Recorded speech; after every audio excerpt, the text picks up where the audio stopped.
नमस्कार, मी ऋषी देसाई. सुवर्ण कोकण सामर्थ्य महाराष्ट्राच्या विशेष कार्यक्रमात स्वागत. सुवर्ण कोकण एक अशी चळवळ की जी जगण्याची उमेद देते आणि श्रीमंतीची गरज सर्वसामान्यांपर्यंत पोहोचवते. खरं तर कोकणातल्या 4 जिल्ह्यांसाठी सुरू झालेला हा कार्यक्रम आज अवघ्या महाराष्ट्रात जातोय, कारण प्रत्येकाला आपल्या मातीचं, आपल्या कर्मभूमीचं एक देणं असतं, ते देणं फेडायचं असतं आणि यासोबत आपल्या कुटुंबाचा आणि पर्यायानं श्रीमंतीचाही विचार करायचा असतो. अशा सगळ्या माणसांसाठी चालवलेली चळवळ आहे. आयुष्यात एक तत्व सगळ्यात महत्त्वाचं असतं. खरं तर जिंकणं किंवा हरणं आपल्या हातात नसतं, पण आपल्या ज्यावेळी लक्षात येतं, अर्थात आपण कलियुगात आहोत, स्वार्थी विचार करणारी माणसं आहोत, आपल्याला ज्यावेळी हे लक्षात येतं की आपल्याला कुणाला तरी हरवायचं आहे किंवा आपल्याला हरलेल्यामध्ये ज्यांना आनंद आहे, अशा वेळी आपल्याला जिंकणं हे महत्त्वाचं ठरतं स्वतःच्या आत्मसन्मानासाठी. आणि मग ही लढाई सुरू होते दारिद्र्याशी आणि ही लढाई सुरू होते स्वतःच्या श्रीमंतीसाठी चालवलेली. याच विषयावर बोलतोय. आपल्यासोबत सुवर्ण कोकणचे संस्थापक अध्यक्ष सतीश परब आहेत, त्यांच्याशी थेट संवाद साधूया. स्वागत आपलं. खरं तर आपला हा पहिला एपिसोड आहे आणि या एपिसोडमध्ये थेट ज्यांना उद्योग करायचा आहे किंवा ज्यांना कोकणाबद्दल प्रेम आहे किंवा सुवर्ण कोकणी चळवळ ज्यांना जाणून घ्यायची आहे, त्यांच्यासाठी आमच्या स्क्रीनवर नंबर जातोय 1800-22-1010 या क्रमांकावर 11:30 ते 12 याच वेळेत, पुन्हा एकदा सांगतोय 1800-22-1010 11:30 ते 12 याच वेळेत आपण कॉल करायचा आहे. टोल फ्री क्रमांक आहे आणि यावर आपल्याला तुम्ही प्रश्न विचारायचे आहेत. सुरुवात करतोय परब यांच्यापासून. परब, अश्वमेध ही चळवळ आहे. अश्वमेध ही जर चळवळ आपण समजून घेतली तर ती नेमकी कुठल्या भागासाठी आहे? म्हणजे फक्त कोकणातल्या 4 जिल्ह्यांसाठीच आहे का, की महाराष्ट्रातल्या सगळ्यांसाठी? आणि सगळ्यांनी या प्रवाहात जर आलं तर त्याचा त्यांना काय रिटर्न्स मिळणार, फायदा आहे? ऋषी, अश्वमेध ही चळवळ असं कोणत्या प्रांतासाठी नाही, ज्यांना खरोखर मनापासून वाटतं की मला श्रीमंत व्हायचं आहे, मला माझ्या घरातल्यांना चांगले दिवस दाखवायचे आहेत, त्याचे पांग फेडायचे, तर एक अशी चळवळ की इथे तुम्हाला एक श्रीमंत उद्योजक बनवला जातो. मग श्रीमंती कुठे शोधायची असते? जे आपल्या आजूबाजूला, शेजारीच, आपल्या मातीत, आपल्या गावात. कारण आपला जो अश्वमेधचा घोडा, जो अश्व आहे, तो फक्त अशाच लोकांना सोबत घेऊन चाललाय की ज्यांना श्रीमंत बनायचं. पण नक्की श्रीमंत कसं बनायचं? तर श्रीमंत विचारांच्या संगतीत राहायला भेटलं पाहिजे, त्या क्षेत्रातली श्रीमंती समजली पाहिजे. म्हणजे आम्हाला फक्त ऐकून माहित आहे की गाईचं गोमूत्र 400 रुपये लिटरला जातं किंवा तूप 2400 रुपयाला जातं, पण त्यासाठी नक्की काय प्रोसेस करावी लागते, त्याच्यासाठी कुठे आपल्याला अप्रोच करावं लागतं. तसंच मत्स्य व्यवसायातला एक साधासा टँक घेतला आपण तर त्याच्यात आपण महिन्याला 20-25 हजार कमवू शकतो. असंख्य दालन्यात मत्स्य व्यवसायाची, ज्याच्यात आपण महिन्याला घर बसल्या लाखो रुपये कमवू शकतो. तीच गोष्ट तुम्ही शेळीपालनमध्ये तर आपण अशा वेळी यांना भेटलो की ज्यांनी वर्षभरात 1-2 करोड रुपये नुसते शेळीपालनातून कमवतात. सुरुवातीला असं असायचं की जो काहीच करत नाही त्याला बोकड्या घेऊन द्यायचे आणि तो शेळी पाळेल. आज ते चित्र सगळं बदललंय. जर तुम्ही बंदिस्त शेळीपालन शास्त्रोक्त पद्धतीने जर केलात तर तुम्ही महिन्याला कमीत कमी 4-5 लाख रुपये आरामशीर विकू शकता. आणि हे प्रूव्ह केलंय. आज अश्वमेधचे शिलेदार संपूर्ण महाराष्ट्रात आहेत आणि प्रत्येकाचे कुठे ना कुठे आपले स्वतःचे प्रकल्प आहेत, जे आज या चळवळीत आले. 10 महिन्यापूर्वी सगळ्या कार्यशाळांना आले, अभ्यास दौऱ्यांना आले. ज्यांना नाही जमलं त्यांनी त्या कार्यशाळेच्या अभ्यास दौऱ्याच्या VCDs घेतल्या आणि त्याचा अभ्यास करून ते याच चळवळीत सामील झाले. आणि आज बघता बघता ते शिलेदार होऊन तुझ्याबरोबर इथे इंटरव्ह्यू द्यायला मोकळे आले. नक्कीच एक प्रश्न विचारायचा आहे. खरं तर किक चित्रपटात एक मी डायलॉग ऐकला होता की तुम्ही 3 लोकांचं आयुष्यात भलं करा, त्या 3 लोकांना सांगा मला काय रिटर्न देऊ नका, तुम्ही त्या बदल्यात 3 जणांचं आणखीन भलं करा. इथं आल्यावर आता हा कार्यक्रम होऊन साधारणपणे 10 महिने झाले. माझ्या समोर जी व्यक्ती आली ती व्यक्ती सांगते की मी दुसऱ्यांना मदत करायला सज्ज आहे, मी मदत करणार आहे. खरं तर श्रीमंत माणूस म्हटला की त्याची काही तत्व असतात. ते असं म्हणतात की मी माझा पैसा दाखवणार नाही, पण इथे आलेल्या प्रत्येक माणसानं मला एवढं उत्पन्न मिळतं हे सांगतोय आणि तो इतर दुसऱ्यांना मदत करायला सज्ज आहे. ही माणसं येतात कुठून या चळवळीत आणि त्यांनी आजपर्यंत काय चमत्कार केलाय? पुरुषी, अश्वमेध किंवा सुवर्ण कोकणमध्ये येण्यासाठी पहिली अट हीच असते. तुम्हाला इथे शिक्षणाची जातपात किंवा धर्म विचारला जात नाही. इथे एकच विचारलं जातं की तुम्ही निस्वार्थपणे आहे का. दुसरी गोष्ट, तुम्हाला तुमच्या गरिबीबद्दल खरोखरच चाड आहे का. आणि ज्या मातापित्याने तुम्हाला जन्म दिला, जी पत्नी तुमच्या 24 तास तुमच्या फक्त सुखासाठी धडपड करत असते, विचार करत असते, जी मुलं बाळं फक्त तुमच्याकडे एक आशेने लावून बघतात, त्यांच्याबद्दल तुम्हाला खरोखरच कणव आहे का, खरोखरच प्रामाणिक आपुलकी आहे काय. नुसती सगळ्यांसारखी म्हणून नको, खरोखरच त्यांना चांगले दिवस दाखवायचे आहेत का. असं असेल तरच तुम्ही सुवर्ण कोकणच्या चळवळीत द्या. पण येताना स्वतःबरोबर इतरांनाही मोठे करा. कारण ज्यावेळेस तुम्ही इतरांना मोठे करताना तेव्हा स्वतःला मोठं करण्यासाठी जास्त काही प्रयत्न करावे लागत नाही. आणि ह्यामुळे काय झालं की निस्वार्थी भावनेने लोक येत गेले, ते जुळत गेले आणि ते दुसऱ्याचा सुखाचा विचार करत गेले. आणि बघता बघता ते कधी श्रीमंत झाले हे कळलंच नाहीये. आणि अश्वमेधमध्ये नुसते आपण मार्गदर्शक नाही बोलवत आहोत की त्यांना प्रत्येक क्षेत्राचं म्हणजे शेतीपालन किंवा शेळीपालन किंवा मत्स्यव्यवसाय या शेतीपूरक धंद्याचं फक्त मार्गदर्शनच नाही करत, तर अश्वमेधमध्ये त्यांना जबरदस्तीने एक यशस्वी उद्योजक बनण्यास आपण भाग पाडतो. एवढी जबरदस्त यंत्रणा आपण तिथे अश्वमेधमध्ये ठेवली आहे.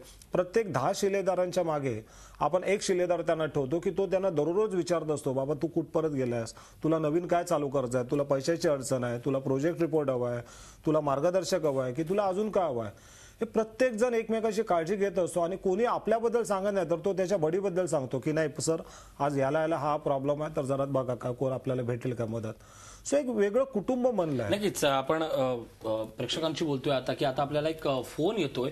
हा फोन आहे 180022210110 आमचा टोल फ्री क्रमांक आहे आणि या क्रमांकावरून हा फोन आलेला आहे. मयूर रहाटे रत्नागिरीहून बोलताय. विचारा तुमचा थेट प्रश्न. मयूर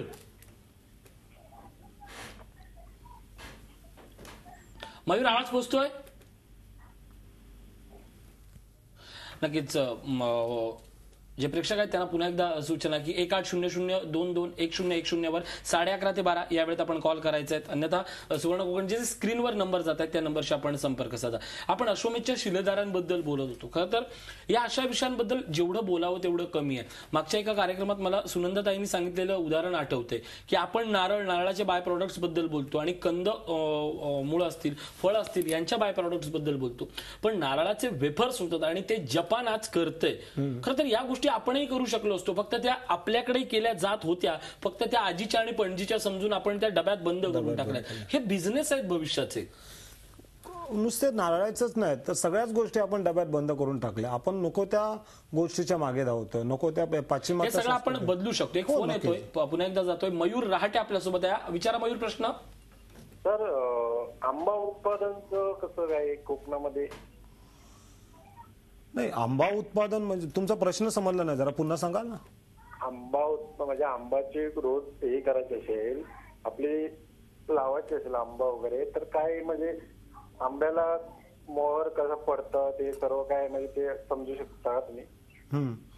नाही, आंबा आणि काजूच्या आपल्याला आता थोडंसं पलीकडे गेलं पाहिजे. आंब्यासाठी आपण काही तज्ज्ञ आहेत, त्यांचं तुम्हाला ऑफिसमध्ये फोन केला तर तुम्हाला त्यांचे नंबर वगैरे भेटतील, परंतु आपल्याला आंब्याच्या पलीकडे जायचं. कारण आंब्यासाठी आपण आंब्याची लागवड केल्यावर आपल्याला 4-5 वर्ष थांबावं लागतं. त्याच्यानंतर निसर्गाची अवकृपा म्हणा किंवा अजून सगळ्या गोष्टींनी नशिबाने साथ दिली तर आपल्याला पीक भेटतं. पण अशी काही पिकं आहेत, पपई आहे, शेवग्याच्या शेंगा आहेत, ऍपल बोर आहेत, ज्या लावल्यापासून तुम्हाला 6 महिन्यात जवळजवळ एकरी 4 ते 5 लाख रुपये भेटतात. तर आपल्याला थोडीशी अशा गोष्टींची पण कास धरली पाहिजे जेथून आपल्याला इन्स्टंट श्रीमंती भेटू शकेल.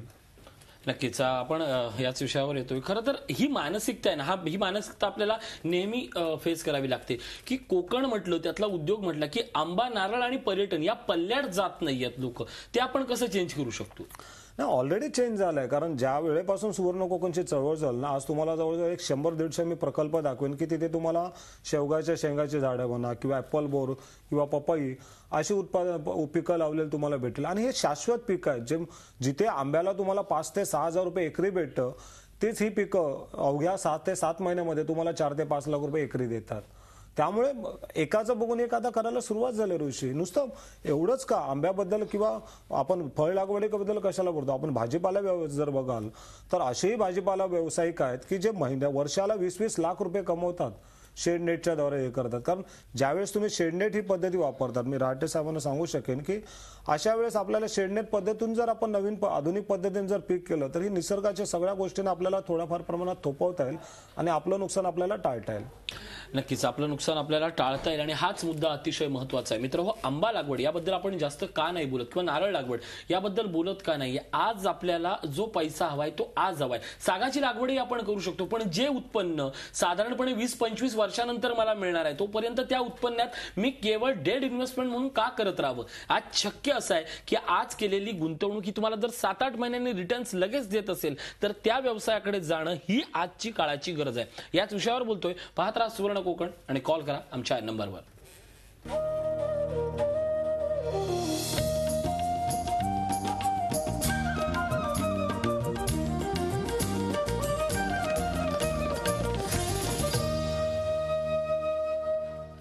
ब्रेक नंतर स्वागत. आपण बोलतोय सतीश परब यांच्यासोबत आणि आमचा टोल फ्री क्रमांक आहे 1800-22-1010. या क्रमांकावर 11:30 ते 12 याच वेळेत आपण कॉल करायचा. एक फोन येतोय. नारायण वाघमारे बोलतायत जालन्याहून. विचारा तुमचा थेट प्रश्न. हॅलो. हा, नमस्कार, बोला. नारायणजी बोला. हा सर, मला शेळी पालन करायचंय. शेळी पालन करायचंय, परंतु आर्थिक परिस्थिती माझी नाहीये. नक्की तुमचा प्रश्न समजलेला आहे. नारायणजी तुमच्या प्रश्नाचं उत्तर देतो. खरं तर प्रातिनिधिक स्वरूपात मी तुमच्याशी प्रश्न विचारतो. खूप जणांचं असं असतं, म्हणजे दोन प्रवर्गातले लोक या निमित्तानं भेटतात की ज्यांची परिस्थिती सदन आहे, पण त्यांना शेळीपालन मी कसं करू हा प्रश्न असतो.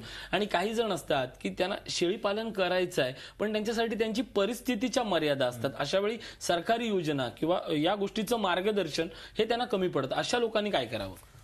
पहिली गोष्ट की कोणतीही मर्यादा हे आपण आपल्यावर लादलेल्या असतात, त्या तोडाव्या लागतात. शेळीपालन म्हणा किंवा इतर शेतीपूरक उद्योग म्हणा, त्या सरकारचं भरभरून आपल्याला योजना आहेत. आपल्याला छान पद्धतीत त्याच्या सबसिडी असतं. 40 ते 50% त्यांचं अनुदान असतं.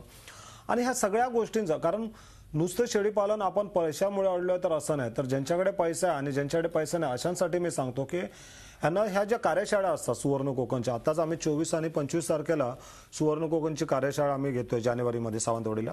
तिथे शेळीवरतीच, म्हणजे शेळीची जात कोणती निवडायची, त्याचं आहार व्यवस्थापन कसं असलं पाहिजे, त्याला कोणते रोग कोणते असू शकतात, त्याचं रोग निवारण कसं असतं, लस कशा टोचल्या जातात, शेळी विते कशी, आणि कशी एक शेळी आपल्याला वर्षाला कमीत कमीत 20,000 रुपये देते. आणि ह्या सर्वांबरोबर सरकारच्या योजना काय, त्यासाठी सरकारचं मिळणारं अनुदान काय, एवढी इत्थंभूत माहिती पूर्ण 2 दिवसाच्या कार्यशाळेत दिल्यासाठी. मागेही अशीच एक कार्यशाळा झाली होती. नक्कीच. नारायणजी, जर स्क्रीनवर तुम्ही नंबर बघत असाल, टोल फ्री क्रमांक सोडून त्या नंबरशी किंवा वेबसाईटशी कॉन्टॅक्ट करा. तुम्हाला या प्रश्नाचं आणखीन उत्तर दिलं जाईल. आपल्याला आणखीन एक फोन येतोय. सोलापूरहून संध्या बोलतायत. त्यांचा फोन कट झालेला आहे. ओटू कंटिन्यू की या शेळीपालनात. हा, असाच एक कार्यक्रम आम्ही ह्याला घेतला होता दादरला, मुंबईला, आणि तिला एवढी प्रचंड गर्दी होती ऋषी की लोकांना 150 लोकांना आम्हाला परत पाठवावं लागलं. मग शेवटी त्या शेळीपालनाच्या कार्यशाळेच्या आम्हाला VCD बनवावं लागल्या, कारण लोकांची मानसिक स्थिती अशी होती की कार्यशाळा आम्ही एकदा बघितली की आम्ही विसरून जातो काही गोष्टी. तर जर VCD असेल तर आम्हाला ती वारंवार बघता येतात. त्या VCD जेव्हा जेव्हा पाहिजे तेव्हा त्याची उजळणी करता येते, पॉज दाबून पुन्हा लिहून घेता येतं. तर अशा लोकांचं सर्वांसाठी ह्या ज्या घाटकोपरच्या कार्यालयात त्या सर्व विषयावरच्या DVD उपलब्ध असतात, त्यांनी त्याचा फायदा घ्यावा. आणि उरला प्रश्न शेळीपालनाचा, आणि मला खूप बरं वाटतं की आज ही जागरूकता निर्माण होते की शेळीपालनातले श्रीमंती लोकांना कळते. कारण एक शेळी जर मला 20,000 देते तर मी 50 शेळी पाळल्या तर माझं महिन्याचं किती लाखाचं उत्पन्न आहे. नक्कीच. फोन येतो, एक फोन घेऊया. संध्या पाटील आहेत सोलापूरवरून. विचारा तुमचा थेट प्रश्न. हॅलो. हा, थेट प्रश्न विचारा. मला सागवानाच्या झाडाविषयी माहिती हवी आहे. नक्कीच. हा तुमचा प्रश्न समजला. सागवानाची झाड, त्याची लागवड आणि त्याची उत्पन्न श्रीमंती याबद्दलच मी प्रश्न विचारतो. नाही.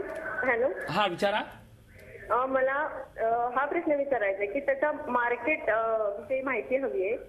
तर सुवर्ण कोकणच्या माध्यमातून ती अवेलेबल होईल का? मगाशी हा जो मुद्दा आपण साग या विषयावरनं ओझरतो बोललो की जी मानसिकता आहे लोकांची ती अजूनही या गोष्टीतनं मागे जात नाहीये की आंबा, साग ही जी उत्पन्न असतात, म्हणजे अजूनही असे काही एक शिलेदार होते आपल्याकडे देसाई, त्यांनी साधारणपणे 20 ते 25 वर्षापूर्वी साग लावले होते. त्यानंतर 10 वर्षापूर्वी, आणि ते फक्त झाडं वाढतायत. मधल्या पिरियडमध्ये त्याचं उत्पन्न नसतं, एकदाच उत्पन्न मिळतं.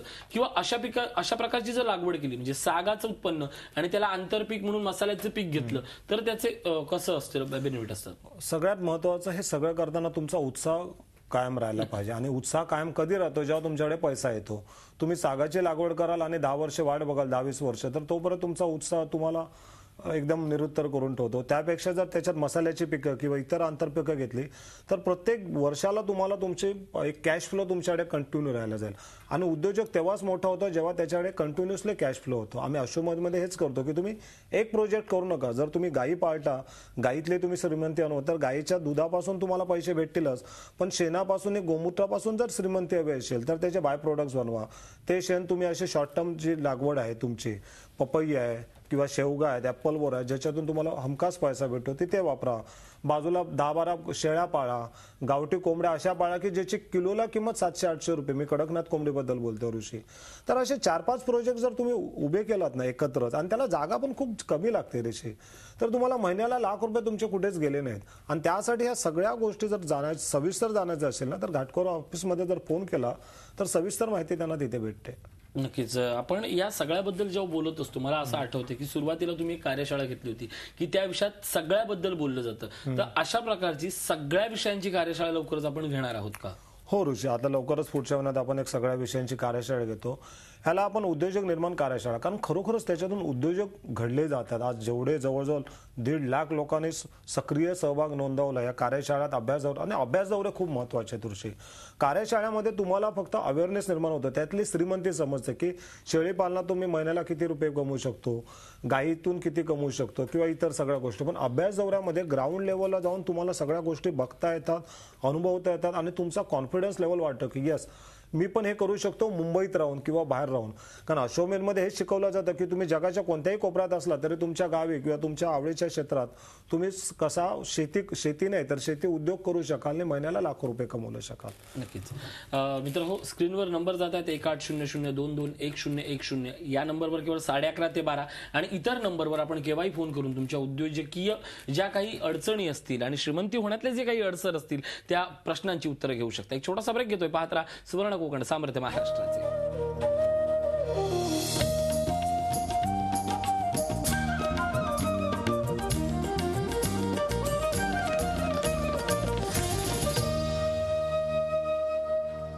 ब्रेक नंतर स्वागत. आपण पाहताय सुवर्ण कोकण, सामर्थ्य महाराष्ट्राचे. एक फोन येतोय औरंगाबादहून. कृष्णा बोलतायत. विचारा तुमचा थेट प्रश्न. नमस्कार कृष्णाजी, बोला. नमस्कार सर. नमस्कार. मी कृष्णा तुपे बोलतोय सर, औरंगाबाद गारजवरून. थेट प्रश्न विचारा. नमस्कार सर. तुमचा प्रश्न विचारा. सर मी कृष्णा तुपे बोलतो सर, गाराजवरून. हो, कळलं. प्रश्न विचारा. सर माझा प्रश्न असा आहे. हॅलो, प्रश्न विचारा. तुमचा आवाज येतोय आमच्यापर्यंत. प्रश्न विचारा. टीव्हीचा आवाज कमी करायचा. की मी माझ्या शेतामध्ये सागाचे झाडं लावलेले आहे. बोला. साधारणपणे त्यांचा प्रश्न जो आहे त्या प्रश्नाचा अर्थ कसा असतो की हा प्रश्न आला की त्याचा अंदाजे प्रश्न असा असेल की सागाची झाडं लावले आणि याच्या संदर्भात आणखीन करायची असेल तर सरकारी योजना काय किंवा याचं मार्केट काय किंवा आंतरपीक. 3 प्रश्नांचं असेल. या तिन्ही प्रश्नांचं जे मी गृहीत धरून वेळ कमी आहे, काय उत्तर असतील. आणि सगळ्यात महत्वाचं म्हणजे हे करण्यासाठी शिलेदारी एक टर्म आहे. सुवर्ण कोकण या सगळ्यासाठी किती महत्वाचं आहे आणि अभ्यास दौरे इन्क्लूड. एक सरासरी उत्तर. हे सगळे प्रश्नांची उत्तर हे अभ्यास दौऱ्यांमध्ये किंवा अश्वमेधमध्ये ऋषी भेटतात. कारण अभ्यास दौऱ्यामध्ये एकतर ग्राउंड लेवलला जाऊन तुम्हाला सगळं बघायला भेटतं, काय काय नाही. तिकडेचे जे मालक असतात, प्रकल्पाचे मालक, ते तुम्हाला ज्या काही सरकारी योजना आहेत एवढंच नव्हे तर तो प्रोजेक्ट रिपोर्ट बनवून तुम्हाला बँकेत सादर करेपर्यंत सगळी मदत ते सर्व करतात. आणि त्यामुळे अभ्यास दौरा खूपच महत्वाचा. आजपर्यंत आम्हाला माहिती नव्हतं की गाय एवढी आम्हाला पाळते. आजपर्यंत आम्ही समजत होतो की गायीला आम्ही पाळतो, पण तसं नाही ऋषी. सिद्धगिरी आश्रमात जेव्हा एक संपूर्ण दिवस आम्ही 700-800 देशी गायींच्या सानिध्यात दिवसभर होतो, तेव्हा गायीची श्रीमंती आम्हाला समजली की एक गाय आपल्याला कशी हे करू शकते. तसंच सगळ्या गोष्टी ज्या आहेत, म्हणजे ज्यावेळेस आम्ही शेळी पालनात गेलो तेव्हा आम्हाला समजलं की शेळी पालनातली श्रीमंती काय, कसं काय. आणि ह्या सगळ्यासाठी तुम्हाला शिलेदार म्हणून यावं लागतं. शिलेदार म्हणजे कसं की ह्यांना कमीत कमी वर्षातून 6 आपण अभ्यास दौरे त्यांना देतो ऋषी. त्याच्यानंतर आपण त्यांना जेवढ्या कार्यशाळा असतात तिथे त्यांना प्राधान्य देतो. कारण होतं काय की प्रत्येक कार्यशाळेला एवढी गर्दी होते ना की मनात नसताना सुद्धा असंख्य लोकांना परत पाठवता येतं. पण जे अभ्यास दौऱ्याचे शिलेदार असतात त्यांना मात्र तिथे प्राधान्याने बसवलं जातं. आणि मग ज्यांना चुकतं त्यांच्यासाठी सगळ्या सीडीज, VCDs, म्हणजे एका कार्यशाळेचे 3-3 VCDs असतात. त्या VCDs त्यांना उपलब्ध असतात. सगळी माहिती त्यांना घाटकोपरच्या कार्यालयातून सविस्तर दिली जाते. नक्कीच या कार्यक्रमाच्या निमित्तानं आवाहन जे सुवर्ण कोकण किंवा महाराष्ट्रातनं स्वतः कृषीपूरक शेतीपूरक उद्योगधंदे करणार आहेत त्यांच्यासाठी विनंती अशी आहे की सुवर्ण कोकणचे स्क्रीनवरचे नंबर आहेत 9664192081 हा नंबर असेल किंवा 9664938221 हा नंबर असेल. या नंबरशी आपण संपर्क साधा, तुमच्या मनातले प्रश्न विचारा. आणि मित्रांनो, एक गोष्ट लक्षात घ्या, तुम्ही महाराष्ट्रातल्या कुठल्याही जिल्ह्यातले असाल, शाश्वत शेतीकडे जायचं असेल किंवा शाश्वत श्रीमंतीकडे जायचं असेल तर शेती आणि शेतीपूरक उद्योगधंद्याशिवाय या सगळ्या प्रवाहाला, या आर्थिक श्रीमंतीला पर्याय नाही. घाटकोपरच्या ऑफिसला नंबर करा. परब या ठिकाणी आलात, तुम्ही खूप सुंदर मार्गदर्शन केलं, आभार.